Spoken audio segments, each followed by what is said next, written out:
Bonjour tout le monde, mon nom c'est Édith Lévesque, je suis la sœur à Praxet. Donc aujourd'hui, je vais vous parler de ma vie en tant que conjointe militaire. J'ai moi-même été militaire pendant 2 ans, de 89 à 91. Mais mon rôle en tant que conjointe militaire a commencé en 1990 lorsque mon chum, à ce moment-là, est parti, s'est enrôlé dans la régulière en tant que pilote. Donc, il est parti à Chilliwack. Mais maintenant, il est à la retraite.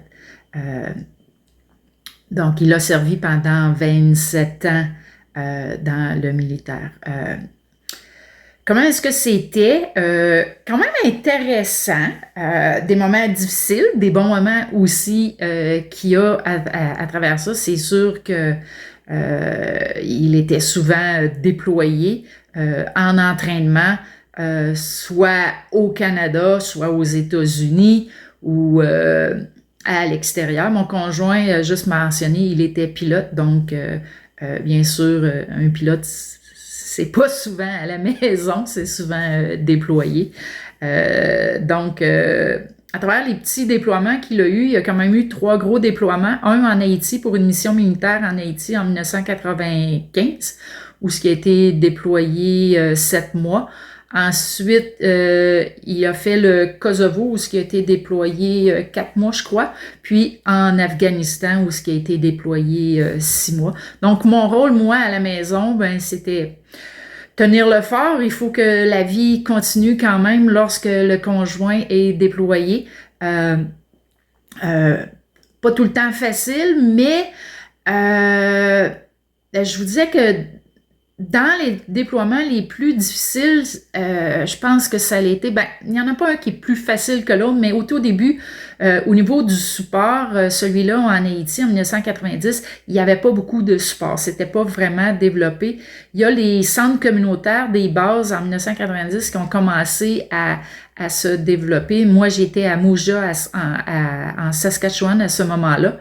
Puis, le sport, il n'y en avait pas beaucoup. On était attitrés, une personne était attitrée à nous, mais c'était pas nécessairement quelqu'un qui avait un conjoint, donc connaissait pas nécessairement les besoins d'une conjointe militaire. Donc, on était pas mal laissés à nous-mêmes.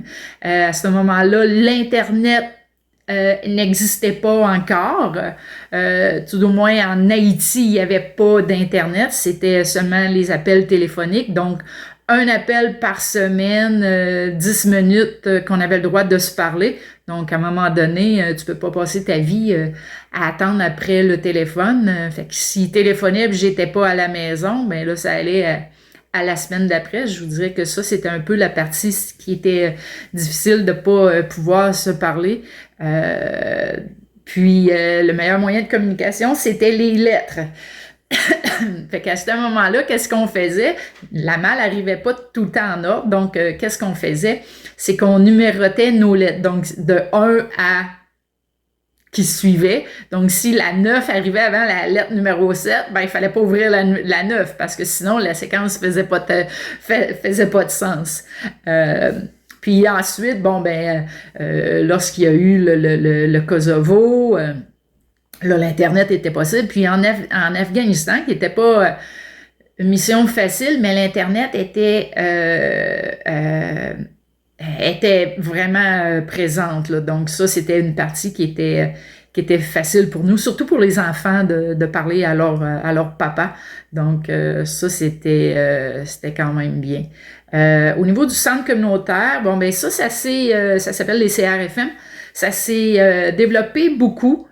Beaucoup d'activités de support pour les conjoints, des rencontres parents-enfants ensemble, des mères seules à la maison qui vivaient la même chose. Donc, on pouvait se rencontrer puis partager les mêmes histoires, s'assurer que on se créait un support entre nous autres mêmes. Il y avait des répits gardiennage qu'on avait à ce moment-là que le CRFM offrait. Donc ça l'aidait beaucoup les mamans avec les enfants. Donc, mon rôle à la maison, ben, c'est sûr, quand le conjoint part, bon, ben, les finances, c'est moi qui s'en occupe, c'est moi qui s'occupe de l'éducation des enfants, toute la planification du jour des enfants, on est à notre honneur. J'ai pas excusez l'expression, de compte rendu à rendre lorsqu'on est tout seul. Mais le retour, je crois que c'était la partie la plus difficile d'un déploiement. Parce que là, pendant une période de temps, on avait on se créait une indépendance. Puis, lorsque le conjoint revenait, ben là, il fallait se réadapter. Lui, il voulait reprendre son rôle que moi, j'avais pris. Donc, c'est la partie qui était vraiment difficile. C'est là où il y avait beaucoup de friction. Quand il est parti, le premier en Haïti, mon bébé avait 3 mois et demi. Il est revenu, il avait 10 mois et demi, 11 mois. Il marchait. Donc, il y avait beaucoup d'étapes qui avaient manqué dans la progression. Quand le deuxième enfant est arrivé, mais ce 7 mois-là, il n'avait jamais vécu quelque chose que, bon, ben moi, que j'oubliais qu'il n'avait pas vécu cette étape-là, la croissance d'un enfant. Donc, reprendre son rôle, reprendre chacun notre rôle, c'était difficile. Lui, il était habitué de vivre de son bord seul. Moi, j'ai été habituée de vivre de mon bord seul. On avait des attentes qui était difficile à rencontrer au niveau des responsabilités. Donc, je vous dirais que la partie d'un déploiement, c'était surtout le retour qui était difficile. Les forces canadiennes ont quand même mis beaucoup d'efforts pour les déploiements. Avant les déploiements, il y avait les rencontres avec soit un travailleur social ou soit le padré militaire de la base pour s'assurer que, bon, ben OK, on est correct. Surtout, comme en Afghanistan, le déploiement a été à 3 jours d'avis. En 3 jours, c'est comme, oh, OK, il faut que le plan, c'est comme, il change vite, vite, vite. Les rôles changent rapidement, donc c'était quand même assez difficile à ce niveau-là. Mais avec les supports que le CRFM nous offrait, il y avait des travailleurs sociaux qu'on pouvait rencontrer. Il y avait les travailleurs sociaux aussi de la base du centre communautaire faisaient des activités avec les enfants que les parents étaient, que le papa ou la maman était déployés. Parce que c'est pas seulement des mamans qui sont seules à la maison, il y a des papas aussi qui se retrouvent seuls à la maison. Donc, ça s'est vraiment amélioré à ce niveau-là. Qu'est-ce qui devrait être mis en place? Il y a toujours place à amélioration. Ce qui est souhaitable, c'est que les budgets ne soient pas coupés et que les services continuent d'être offerts. Surtout les services au niveau de soutien psychologique, les services au niveau de la langue. Lorsque tu prends un couple anglophone, tu les mets au Québec et que papa est déployé, puis la maman parle pas beaucoup français, c'est important qu'elle ait des cours de langue pour être capable de se débrouiller seule lorsque le parent le papa ou la maman est déployé. Donc, les budgets sont importants à demeurer en place pour continuer à offrir des services aux familles pour tenir le fort. Mais malgré ça, c'est quand même... je vous dirais que moi, j'étais une passionnée du militaire. On avait comme un contrat au début quand on s'est rencontrés. C'est comme, OK, tu sais que je suis conjoint de militaire, voici les conséquences de ça. Est-ce que tu es d'accord avec ça? Donc, moi, bien sûr, ça faisait mon affaire. C'est un mode de vie, mais ce n'est pas pour tout le monde. C'est quelqu'un qui est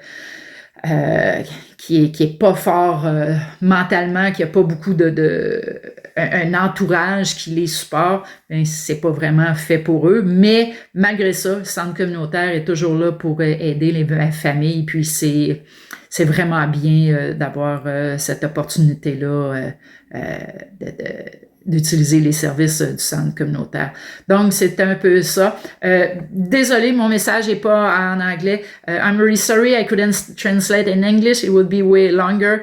But long story short, I would say that the hardest part of the deployment was when our husband was coming back, because when he was away, we were taking more responsibilities, and when he was returning, well, it was hard to give them up or to give them back to our spouse, and then sometimes some frictions were there, and sometimes we're also assuming that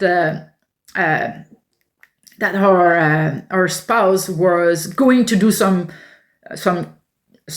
task that we were expecting, but because of lack of communication, well, we were apart like 6-7 months at a time, and sometimes the communication was not always there. So we were kind of trying. It was kind of we were trying to, not trying, but we were discovering ourselves again every time he was away on a deployment. So I think the important part is to keep good communication, and so that the marriage stays strong, and the experience is still good. So it was a pleasure. C'était un plaisir pour tout le monde de vous jaser. Donc, désolée, je ne peux pas être sur place, mais ça me fait plaisir. Au revoir. Hi, bye.